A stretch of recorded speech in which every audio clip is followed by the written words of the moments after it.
Parque Temático Tierra Santa.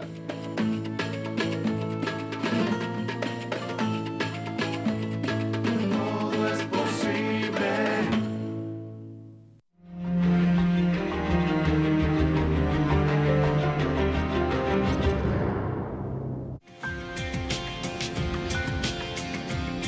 Hola, ¿qué tal? Y bueno, hoy vamos a analizar un tema muy, pero muy importantísimo, muy conflictivo también, que es el tema del arreglo con los bonistas, con los acreedores o bonistas bajo legislación extranjera que acaba de celebrar el gobierno, porque en la propia reunión de gabinete todos los ministros saludaron al ministro de Economía, Martín Guzmán, aplaudiéndolo por el acuerdo que había llegado con los bonistas extranjeros. Estamos justamente con Héctor Giuliano, es un experto en este tema, para preguntarle, ¿tenemos que festejar como hizo Santiago Cafiero, el jefe de gabinete, cuando instó a los ministros a aplaudir al ministro Guzmán por el acuerdo que había arribado con los bonistas extranjeros?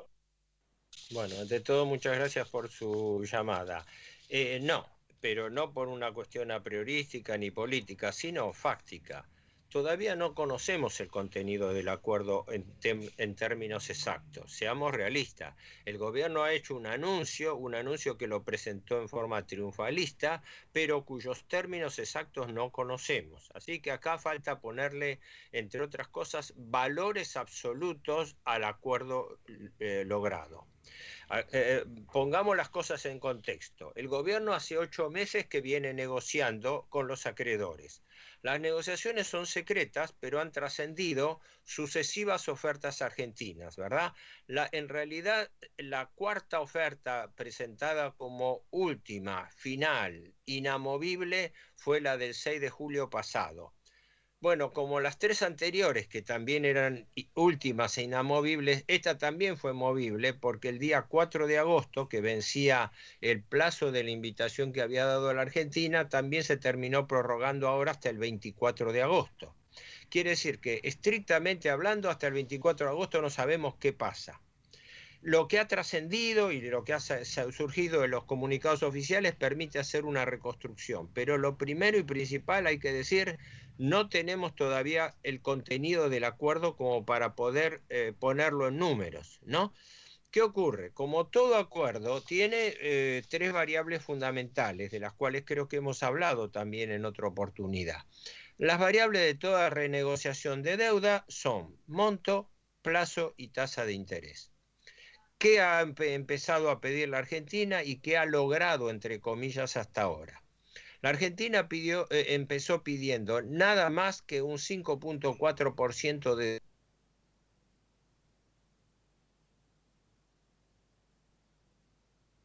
66.000 millones de dólares.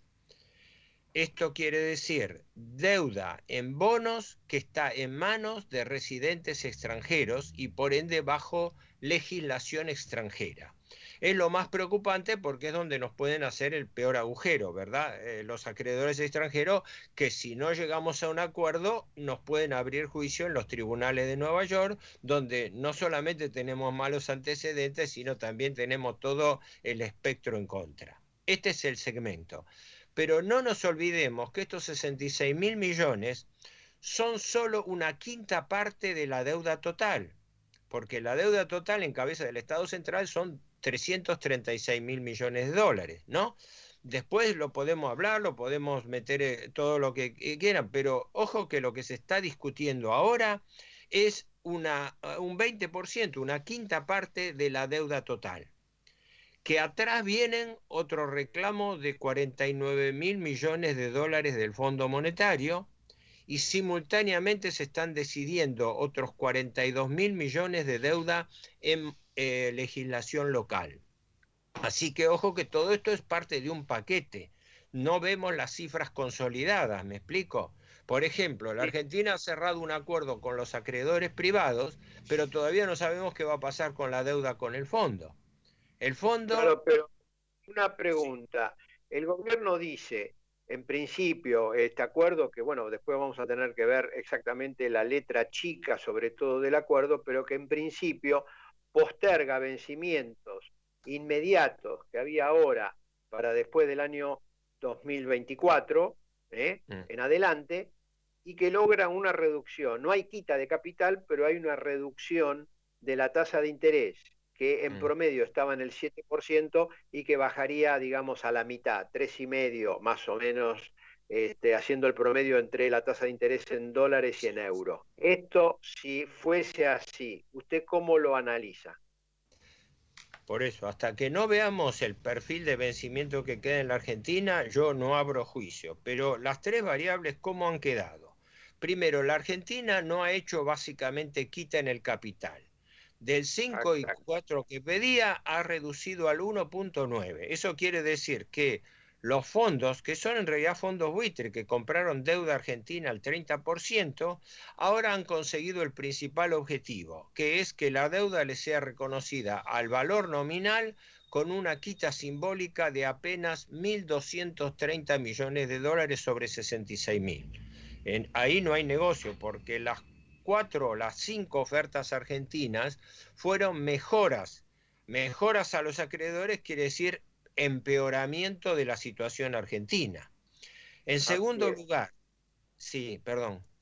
No, continúe. Eso en cuanto al monto. En cuanto al plazo, la Argentina pretendía empezar a pagar en noviembre del 2023 y le han dicho no, usted empieza a pagar a partir de enero del 2021, es decir, dentro de 5 meses. Son pagos menores, son pagos crecientes, son pagos de intereses, pero eso significa que el mayor fardo de vencimientos por capital empieza a partir del año 2024 y se concentra muy fuertemente hasta el 28-30.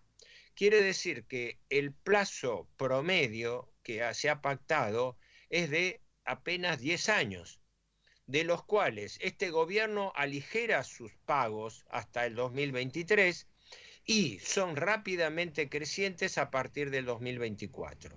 Quiere decir que con esto se cumple la regla que, por otra parte, el presidente Alberto Fernández había dicho que no quería volver a incurrir, de no queremos patear la deuda para adelante, cuando el esquema de la deuda, como todo megacanje, es justamente ese, patear la deuda para adelante. Y en cuanto a la tasa de interés, hay un valor relativo. Hoy las tasas de interés están por el piso, no llegan al 1% anual en el mundo, en Europa hay tasas negativas. Consecuentemente, quiere decir que cuando la Argentina se endeuda, sí, a una tasa promedio del 3,07, que es la mitad o menos de la mitad del promedio de los bonos actuales, pero se promedia en un contexto de cesación de pagos a Argentina y en un momento en que esas tasas, que son rápidamente crecientes al 5%, promedio son al 3%, pero llegan rápidamente al 5%, serían 5 veces más altas que las del mercado internacional. El plan de ayuda de la Unión Europea, por ejemplo, para prestar a los países endeudados como España e Italia, se prevé que como máximo se preste a esos países al 1%, y la Argentina está pactando al 5%. Estos son, digamos, parámetros de referencia. La conclusión, porque tenemos que ir, digamos, cerrando por el tiempo. Entonces, para usted, la conclusión es que si el acuerdo es en estos términos que adelantó el gobierno, si bien todavía puede haber algunas variantes en relación al acuerdo final que se llega hacia fin de mes, ¿usted considera de que no es ventajoso para la Argentina? No solamente no es ventajoso prima facie, tenemos que esperar los números completos, no solamente no es ventajoso prima facie porque constituye un nuevo y enésimo pateo para adelante de las obligaciones con grave carga para el gobierno futuro, sino también por un aspecto fundamental. Para mí no está demostrada la famosa sostenibilidad de la deuda. Porque fíjese usted la paradoja. ¿Cuál es el criterio de sostenibilidad de la deuda? Cualquiera puede pensar, bueno, es la capacidad del gobierno de poder pagar la deuda. No, señor, no es así. La famosa sostenibilidad de la deuda consiste, en buen romance, en que la Argentina, si llega a un acuerdo con estos fondos buitre, va a poder tener como premio volver al mercado de capitales para colocar nueva deuda. y con esa deuda poder cumplir con el acuerdo que ahora está firmando con los acreedores.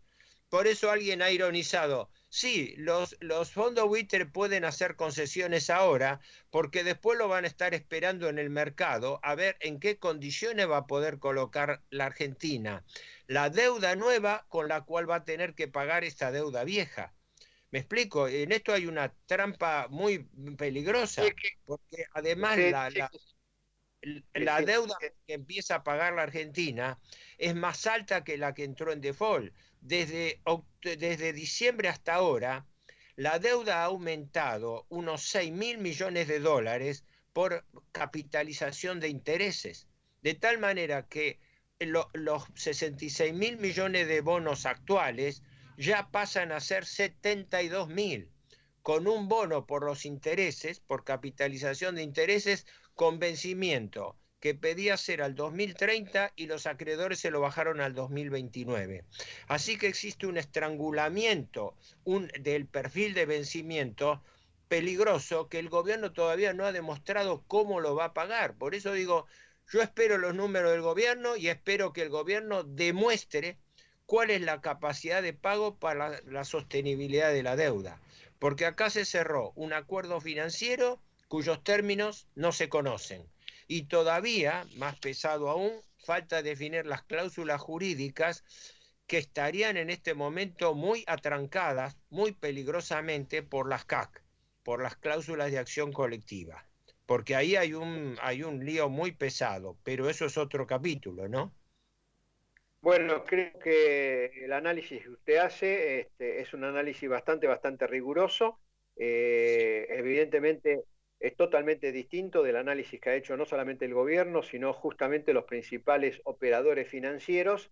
Y esperemos que, bueno, que este debate ayude a que especialmente los televidentes dispongan de todos los elementos para tener una opinión y un juicio independiente en relación a este acuerdo que evidentemente compromete a la Argentina por varias generaciones, porque prácticamente se extiende hasta por lo menos el 2050 y todavía mucho más allá, con esas tasas de interés que, como usted dijo, van a ser crecientes. Licenciado Héctor Julián, muchísimas gracias. Bueno, igualmente gracias por su llamada. Bueno, no, al gracias. contrario.